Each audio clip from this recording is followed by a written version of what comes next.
This is a once-in-a-lifetime exhibit. You'll never see so many significant Volkswagens, historic Volkswagens, drag cars, you name it, everything is here at as much as we could get.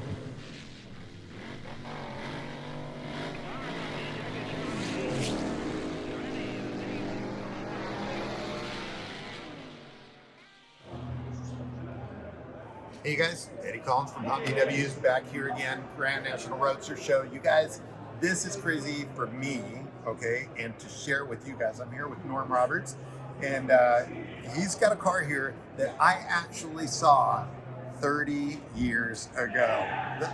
About right? Over 30, yeah. So Norm, tell us about this car, and we're going to show people some of the cool stuff about it, but tell us real quick, what was the inspiration? How did you get into this? Well, it's funny. I was just talking with Paige with Suicidal Tendencies earlier, and I told him, I said, I've always loved your car. I said, but it was Kid Dean's Type 3 Squareback that really got me. I've always loved the Type 3s. And, when I was a teenager, I knew I wanted to put this engine setup in this car, and I was going to put it in a regular Squareback. Well, years go by and everything, never got it done. Finally, I moved to Texas, and I found this little truck. It had already been cut into a truck. It was a real poor job, but it had the right idea, and I thought, well, this could work. I could do this. And so I put it all together, and then I drove it around Texas for a while. All my Texas buddies will remember me. And then I moved to California, and we tore it all apart, completely redid the whole car, top to bottom, everything. So now, okay, so folks, if you've never seen this car before, it's got a little bit of a power plant in the back. Let's go check it out. Come. Ta-da! So, all right, tell everybody what they have here before their eyes. This is an Oldsmobile Toronado front-wheel drive, engine and transmission and differential. And I put it in there in 1987. I had it in and running in less than 2 months because I've been planning it for 20 years in my head. Oh my gosh. And I drove it as a daily driver in Texas for a year just to see, make sure that everything was going to work okay. And then next thing you know, I end up in California, and what do you do in California but build your cars? We looked for the shop, and I found a new friend, Roger Plant was his name, and I wanted him to redo the whole pickup part of it, which he did, and then we did the doors, and then we did this part, and then we did the headlights. I mean, we just left and right. And that was 31 years ago. That is wild. The car was on the cover of your magazine this month, 30 years ago. January 92. Wow. 30 years ago. Wow. Yeah, no, it was a trip. And it was funny because I was telling Norm earlier that last night we actually went ahead and walked by, and I was kind of like, oh my God, I think I saw this car in Palm Springs, a long time ago, and he just confirmed it today. So it's super cool to actually see this car here. And now there is one really cool detail about this car that unfortunately couldn't fit inside the, it could have fit, but it was going to be a little tight. But if you guys look at this rendering here, yep, it actually has its own trailer.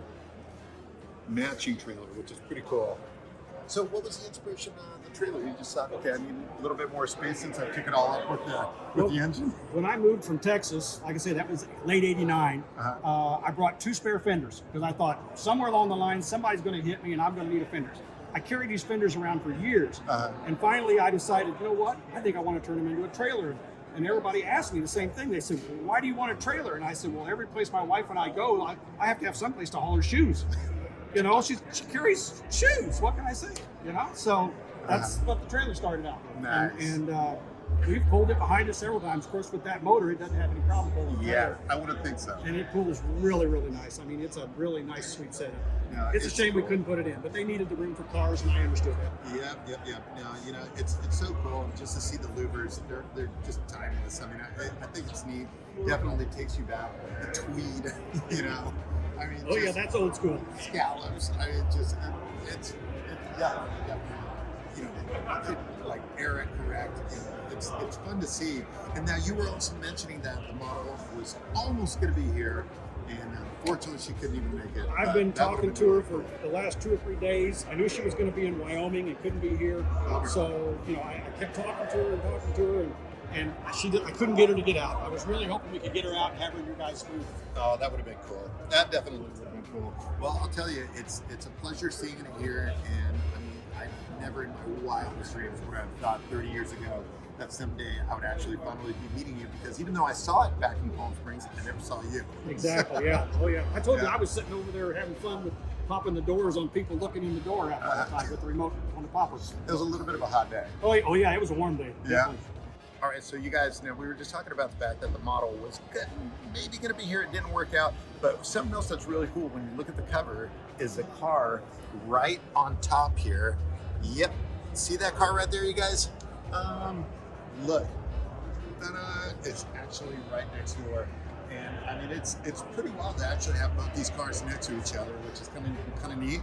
And you know, I mean, 30 years what later, chance yeah. 30 years later, that you're going to go ahead and see this cover relived in a way, you know? And actually, you know what? It would have been cool if we had the model to set up a shoot the exact same way. Like I say, I was trying. I mean, I mentioned this 5 years ago to these guys about we ought to do, you know, an anniversary picture or something together, and they were all for it. Like I say, we've been in contact with her, but we just couldn't get her loose this weekend. So. Oh, well. Hey, now one thing that you mentioned off camera, and this is actually really cool, you guys, because this, again, this is probably the fourth time that I've heard this. Norm, tell me, you sold the car shortly after the shoot, right?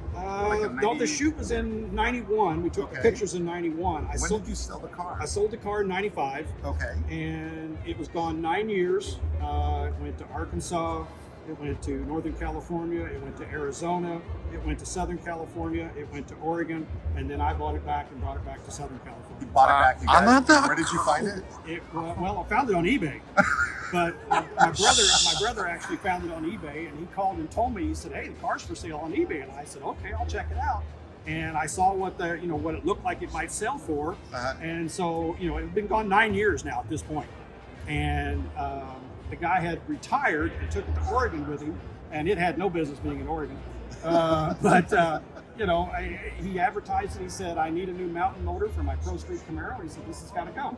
Wow. And so, I bought it back with minutes to go. I put a bid in, and because I figured that's what his. Yep. Well, they hadn't met his reserve. And so I put what I thought was going to get his reserve, and it said, "You've met the reserve, and you're the high bid." So for like 2 minutes, I'm going refresh. Right.